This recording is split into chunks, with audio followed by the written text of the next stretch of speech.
Whānau, my name's Jade Morgan and I'm here to talk about the mātauraka Mau Rākau behind Taurite Tū. Mau Rākau simply means to grasp your weapon or to grasp your rākau, your stick.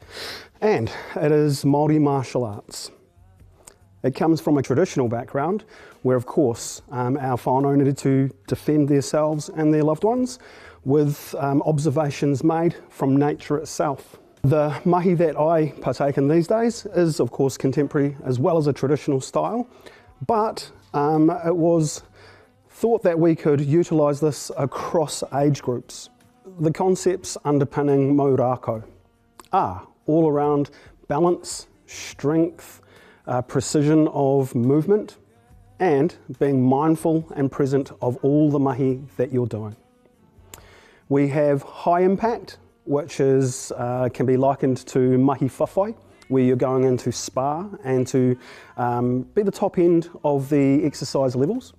And then of course we've got an intermediate level where it's not as intense, however it still raises the heartbeat.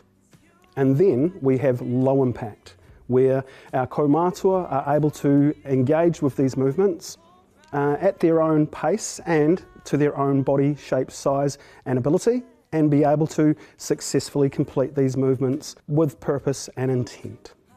So, how have we engaged Mau Rākau with our strengthening and balance strategy of Taurite Tū?